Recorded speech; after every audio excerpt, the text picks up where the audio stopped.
I'm an ocean scientist, a physical oceanographer, studied the water cycle, most of which is over the ocean.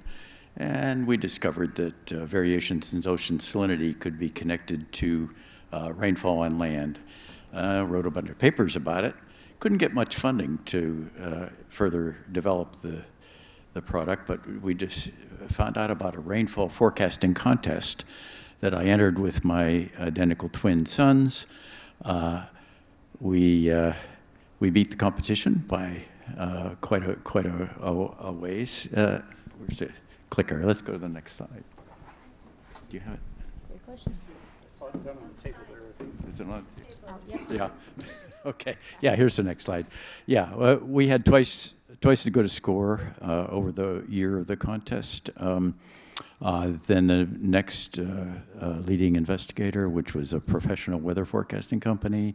There was a team from Microsoft, Stanford, and MIT. We bested them, and we were way ahead of the NOAA model. So with that as kind of seeding the company, I recruited my last PhD student in the MIT Woods Hole program to join us. And my sons and he, we formed a company. And we're addressing the problem of increasing weather volatility around the world. And I think in my previous talk this afternoon, I explained a lot of it has to do with amplification of the water cycle. We're just, by warming that ocean, there's more evaporation, there's more rainfall, you have stronger droughts, longer droughts, you have stronger rainfall events, and it's all due to the amplification of the water cycle. And businesses and people, they need longer range warnings of such disruptive behavior. So we built a very sophisticated dashboard that can give our customers a warning if some threshold will be crossed in the weeks and months ahead that they would say if they're a trader who would act on, or if they're a farmer, they want to know whether it's going to be a wet or dry year. And that determines what crop they might plant. So our basic forecast variables are temperature, precipitation, heating degree days, cooling degree days, solar insolation, 10 and 100 meter winds, and we also are integrating into a hydrologic model, so we can do basically all of the renewable energy in supplying the water forecast for any hydroelectric plant. So I think we were the first company to successfully apply artificial intelligence to this range of weeks to months type of weather forecasting. Ocean data was a key to our continued leadership. There's a lot of competitors now since we won the contest in 2018. Now everybody's jumping on the bandwagon. And we got a big $3 million grant from the Gates Foundation. And when Bill Gates found out about it, he says, well, how do we know these guys are the best? So he very recently convened a little competition with Google, Tomorrow.io, NVIDIA, Brightband. Well, we came out on top again for rainfall in East Africa. And one of our competitors said, the Salient model is so strong. I've never seen anything like it. So we're doing well. We've got a great team. We produce a new model every 6 months. And lately, we really pivoted away from agriculture and insurance towards natural gas, energy, and commodity trading. Here's an example for the energy industry. Back in 2019, February 2019, there was a big freeze in Texas. It caused a big problem with the ERCOT energy system. We cut that out. We saw that coming a month out. NOAA and the weather company said it was going to be warmer than normal. So that's one place where we cut something NOAA missed. What happens more often, we found, is that NOAA tends to overpredict extreme events. We call it reliability. And our forecasts are following the blue line there. They actually have the statistics that agree with the observations. And what we're doing is providing a probabilistic forecast, so we can tell you the probability of a temperature exceeding a threshold, the rainfall exceeding a threshold. what happens is the NOAA forecast will often predict something a few weeks out, 3 weeks out, that doesn't actually happen. And so that's the sort of yellow line on the top. Ours is the blue line on the bottom. These are false alarms. But the problem is those false alarms will move the natural gas market. And if we look at prices at the Henry Hub natural gas monitor, here's an example in late December of 22. NOAA said, 3 weeks out, there's going to be a big demand for heat. And so the price of natural gas jumped over that weekend. But what actually happened is it didn't happen. there was no spike, and we knew that. And so what we've set up is a model. We come out with a daily forecast that goes out 100 days. We release it 20 hours before the NOAA forecast, 12 hours before the ECMWF forecast. So that gives a real advantage for energy traders. We're proving the very practical value of sustained ocean observations. I mentioned the Argo float network. It's a big input to our model. And they're not just for research anymore. I mean, I spent my career doing climate research, and it's very satisfying to be able to produce a product that people are actually willing to pay for. We're planning a Series A raise later this year, and we're welcome any investors to reach out if interested. And we're thinking of getting into energy trading ourselves to realize the real value for this. Thank you. Thank you so much. Josh, you are next. 5 minutes. Thank you so much. Thanks, Tracy. Hi, EarthX. It's a pleasure to be here discussing smart cables and their role in the blue economy. So I'd like you to imagine a future where you can receive a tsunami warning 2 hours before it hits landfall.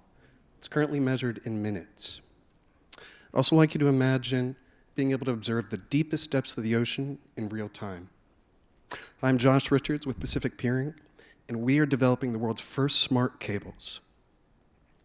The concept of smart cables has been an objective of the United Nations for over a decade, led by the UN's Joint Task Force on Smart Cables with Bruce Howe.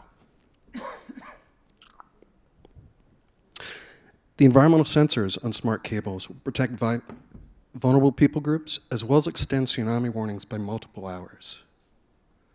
Pacific Peering has 3 of the world's first smart cables, covering the Pacific Islands, Europe and North Africa, as well as Asia Pacific, up through the Arctic Circle and into Northern Europe. Our first project in the Pacific Islands is Project Tam Tam.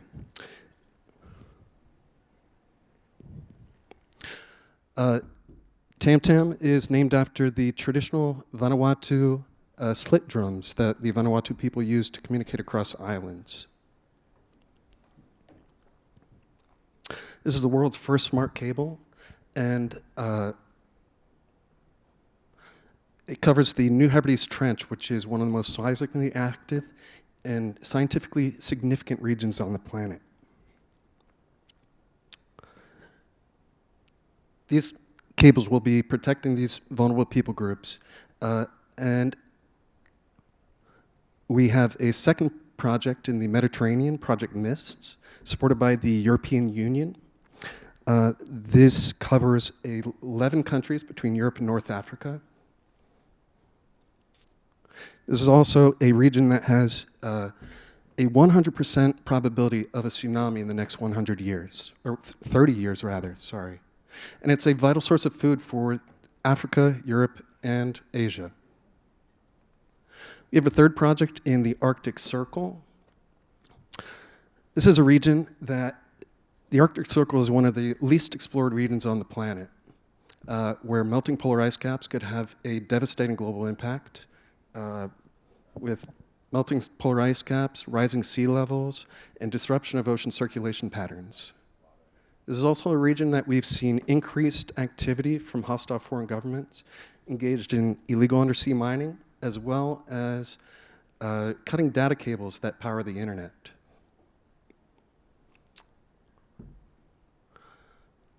All of our projects are providing solutions to the problems I just described. What we're doing is installing environmental sensors on the commercial data cables that crisscross the bottom of every ocean on the planet.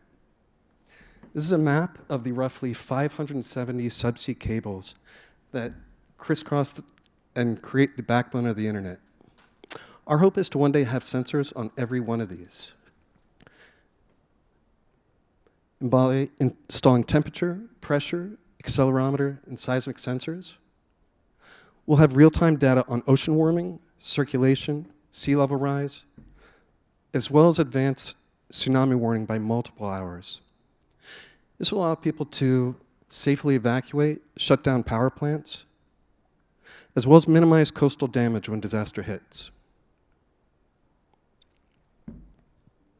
The environmental sensors on these projects are the product of decades of work by environmental research scientists around the world. This is an official project of the United Nations Decade of Ocean Science, and we could not be more proud to be leading this effort. These efforts will be connecting humanity and helping us better understand the Earth. This is a capital-intense effort with engineering costs that can reach in the hundreds of millions of dollars. To cover this, our team works with governments and international development banks, as well as people like you, to cover these very expensive projects that will be saving lives and saving the planet. Our company is based in France, with offices in Paris, the Pacific Islands, and Washington, D.C. I want to give a big thank you to Sid Thurston, EarthX 2025, as well as all of you for being here today. It's an engagement like this that enables us to do what we do. So thank you. It's a pleasure to be here, and I look forward to engaging with you and building a smarter future. Thanks, Josh. All right, Alan, you are up next. Thank you. Pleasure to be here today. My name is Alan Pyle. I'm the founder and executive chairman of WaterFleet. WaterFleet provides mobile potable water and mobile wastewater processing for remote locations, underserved areas. And I want to talk today a little bit about circular economy of water as it relates to coral life and sea life. Okay, so you've probably seen this, especially if you were in your primary education. This is the simplest form of the water cycle, which we could otherwise call nature's circular economy of water. It's cute. When I was in elementary school, it was in the form of a felt board, and you had to take the pieces and put them on the felt board in the right order, and if you did, you got a gold star. And I was kind of thinking about how nice it would be to get a gold star these days. But anyway, it's missing a lot, obviously. There's a lot more to nature's circular economy of water than what's shown here. The ocean is vast compared to what you see. Temperature swings, all of the things that have been talked about here today, all influence that. But with 8 billion humans on the planet, the water cycle, or the circular economy of water, is greatly influenced. This is discussed and is well known and understood beyond my capacity and capability. But my point in showing this is just simply to point out the obvious. 8 billion people create a lot of pee and poop. And we're really, really good these days at concentrating that into singular flow streams that find their way back into our ocean, skipping the normal infiltration, filtering, and return back to the ocean. The conundrum is that beautiful beaches and beautiful coral reefs attract humans, and that occurs in places where the ability to properly manage human waste is often lacking. Of the 8 billion humans on our planet, 1.5 billion of them live within 100 kilometers of coral reefs. So you just think about that for a second. As little as 5 to 10% of the sewage is treated or treated properly in those areas, compared to almost 70 or more than 70% in non-coral reef or modernized areas. So the results that the coral reefs of the world are adversely affected big time by sewage pollution. That's just a deal, and we need to pay attention to it. But why, if that's true, is there not more treatment? I mean, treatment's available. Everybody knows how to do it. We've been doing it very effectively for over 100 years. There's advanced treatment now. Why isn't that being applied? Why isn't technology following this increased production of sewage in these very vulnerable areas? Well, there's a lot of reasons, right? Lack of funding, lack of enforcement, electricity availability, lack of local operational skill to run those plants.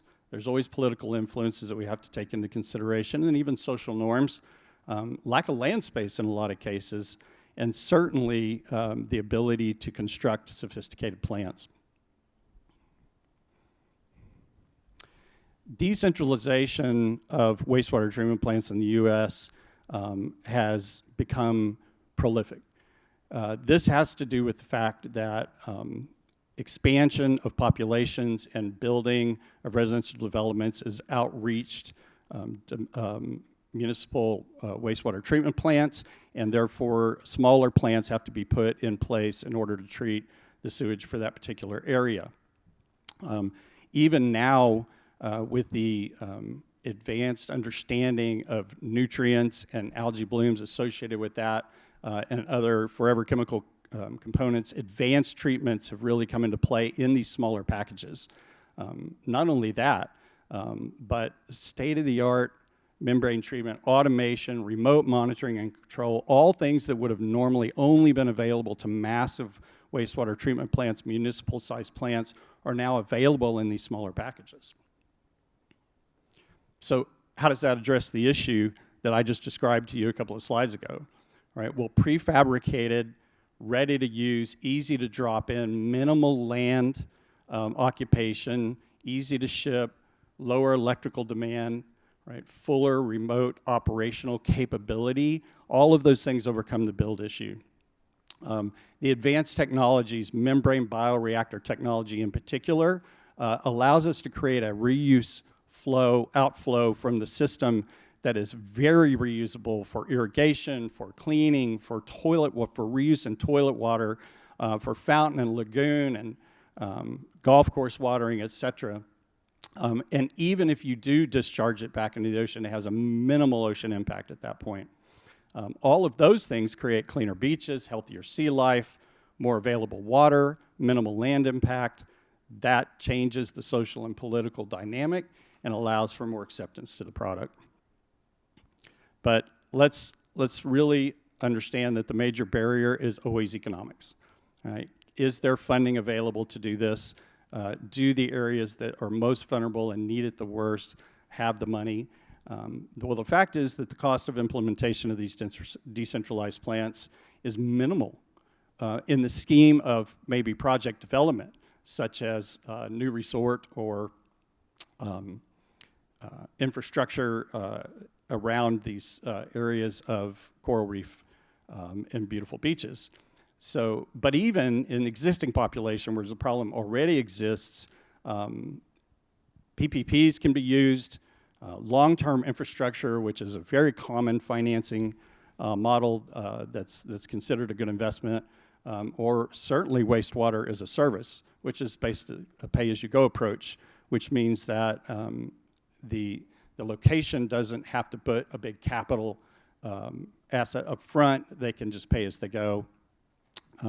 And of course, I mean, I think this week there's a lot of talk about how can the private wealth get involved in ocean health, and this is a great way potentially to do that, whether it's from grants or whether it's infrastructure investment or it's nonprofit funded. WaterFleet is a premier provider of this technology, both in our design build capability, but also in the operation and automation and remote capability that we have. We operate a fleet of over 200 systems in remote locations that rely almost exclusively on very narrow bandwidth data upload that allows us to operate very effectively. It's also our role to educate, right? Understanding this problem. This problem hadn't been talked about as far as I can tell all week long, but it's real. It's very real. So educating and talking about the consequences related to it and then bringing a solution as part of what WaterFleet does. But probably most important is that we always can come along for the ride. We can participate in the funding. We can provide long-term management of the asset. We can incorporate continuous improvement so that no system gets left behind. This is one of the biggest things that happens as a plant gets put in. It loses its capability to function because it falls into disrepair or the operation is incomplete. So we're able to come in and help with all of that. And I would say that it would be a privilege for us to participate in the blue economy in that way and take what we already know and that is very effective in functioning on land use and put it into these particular environments that need it the most. So with that, I'll say thank you. Appreciate the time. Thank you very much. Let's everybody give a big round of applause. All right. We are up next. We have Bill. You want to introduce yourself?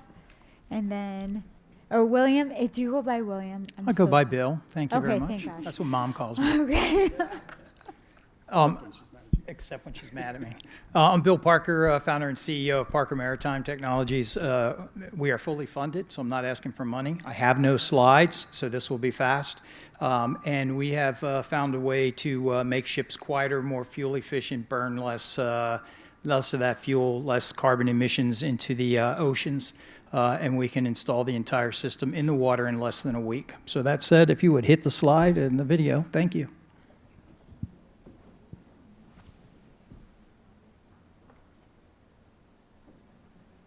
I don't know if you can turn the volume on. If not, that's okay.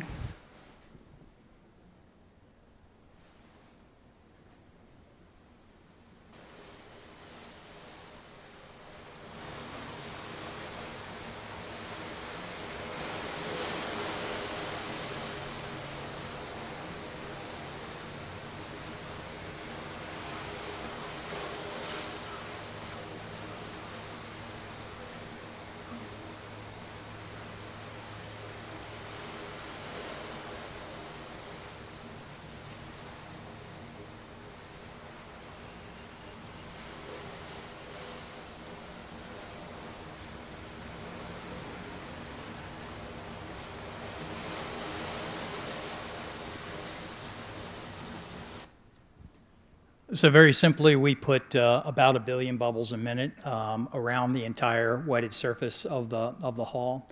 By doing that, you reduce the drag significantly. We also have other systems that reduce, nearly eliminate any biofouling of the hull itself.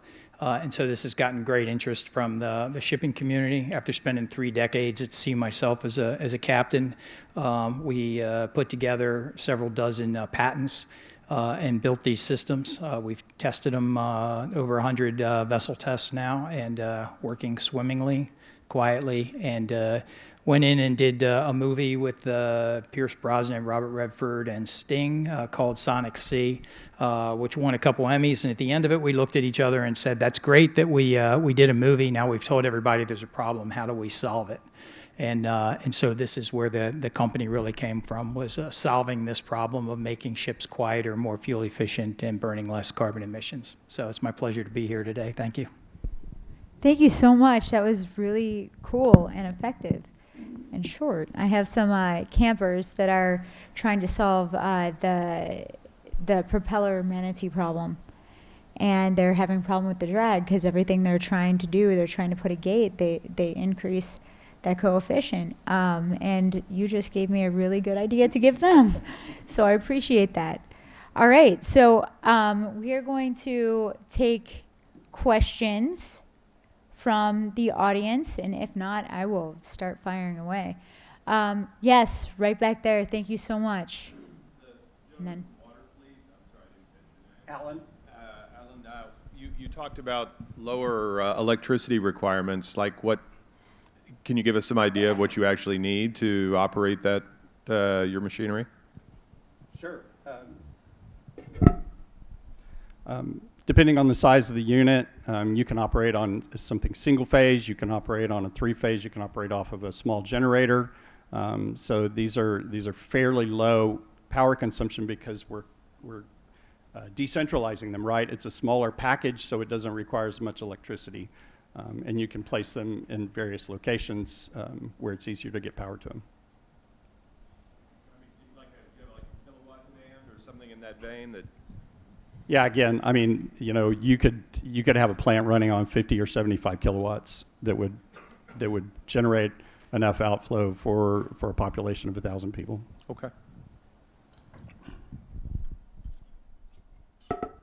Sorry, making you run all over.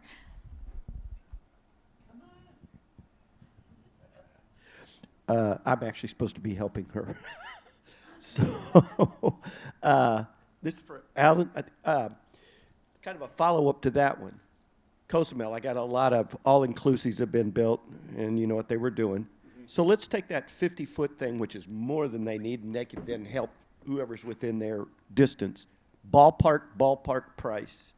Post, that this thing's been built 10 years ago. I want to take it from dumping into the ocean and put it on one of these devices. Ballpark, what number can I tell them?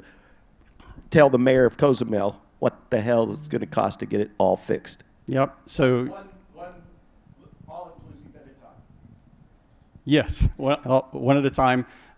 Drop in, completely functional, automated, remote controlled, and ready to be hooked up and used. Probably $1.5 million.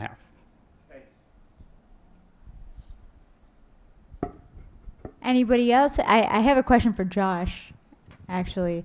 I was wondering, with those cable lines and your sensors, there's so much question about security with those cable lines, and I know in the past things have been cut. How do you handle that? So there's been increased cable cutting by a number of different governments, and the best sensors to use for this are hydrophones, which are essentially acoustic listening devices, and we can certainly incorporate those into our smart cables. But the seismic sensors that are standard within smart cables are also be able to be used as hydrophones and essentially listen for the signature of boat propellers or submarines, and this allows governments to keep track of what's going on in the area.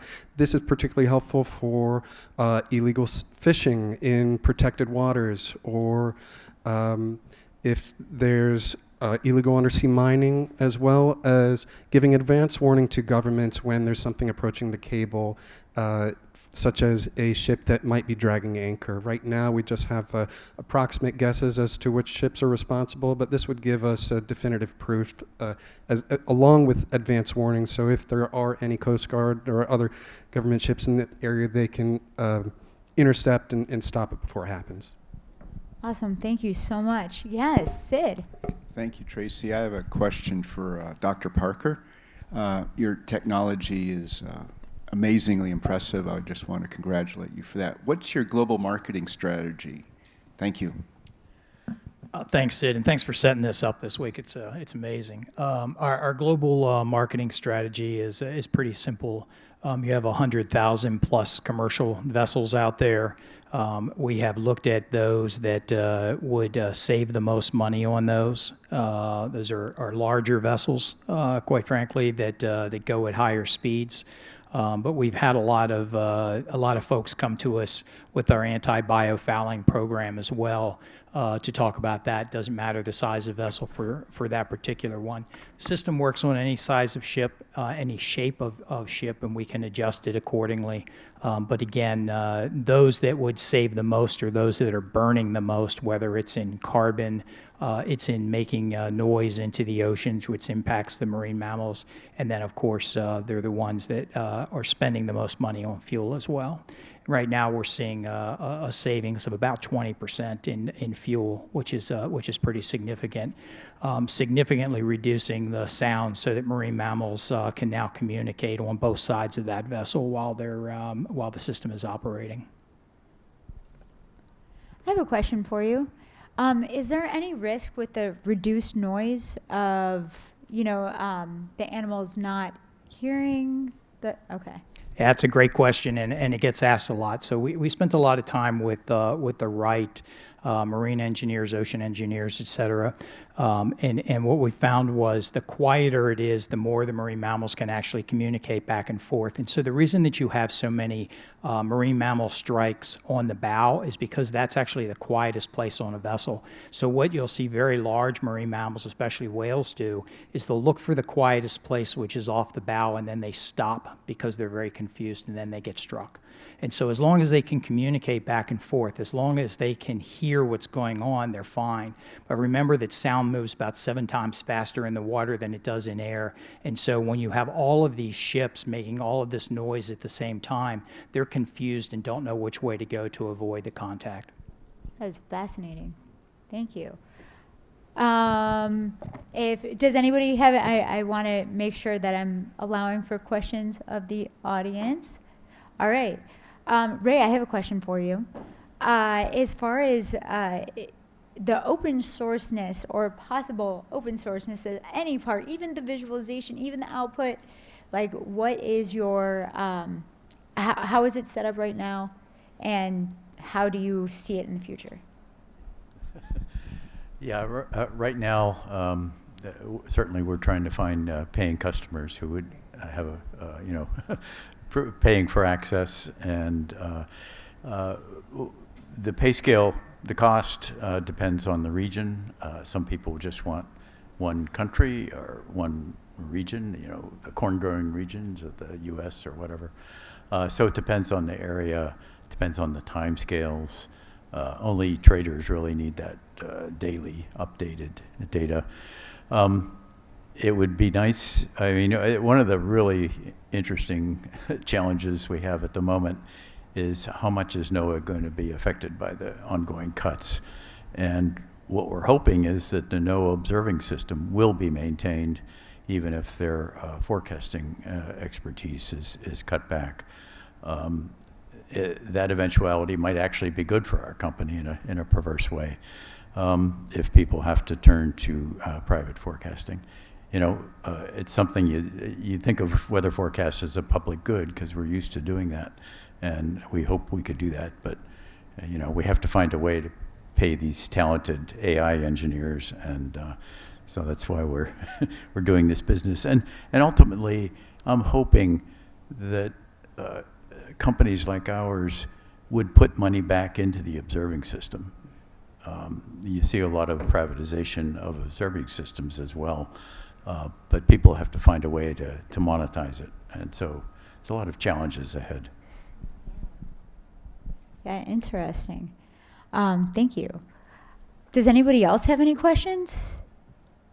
We have like 4 minutes left. Yeah. And I'm sorry, I can't think of your name. I can look it up. But the little sensor thing that went on the nets and stuff like that. Josh. Sorry, I apologize. Other applications, God, I think like dive boats or something like that, maybe, where we're getting, I'm going to call it micro data from lots and lots of places. Or hell, I'd even strap one on divers, dive masters. So what's that little gizmo cost? You're asking about the sensors? Yeah, I think there was a thing that was a guy had in his hand. So the sensors themselves are not too expensive. The main problem is getting them to the bottom of the ocean and maintaining real-time, consistent feedback. So certainly having divers bring sensors down is interesting, but that's going to be a one-time resource. Whereas with smart cables, this provides real-time, consistent data for every point along the data cable, and the cost for those, the cost of a subsea data cable is roughly 30 to 50,000 US per kilometer, and to add the smart component to that, that's roughly an additional 1/10 cost at the moment, although we're working to bring those costs down. So just to put that in perspective, we have a cable that is going from Japan up through Alaska and Canada, over the Northwest Passage, and over to Greenland, Norway, Finland, and Ireland. The cost of the commercial side of that cable is $1 billion. But that's covered by the telecommunications companies because they're receiving revenue for that data flow. The smart component of that is 1/10, so that's about 100 million. And to cover that, we're getting grants currently from the European Union for that project. And that's just generally the current price point, although we imagine that 1/10 is going to be reduced over time. I'm going to catch you after. Sure. All right. Thank you guys so much. This has been absolutely amazing. Usually I ask a panel to think about how they can work together in the future. This one's hard because I was actually like really thinking about it. But we're all working in the ocean. We all have something to add and it's all connected. So thank you all so much for bringing your expertise, your innovations to the stage.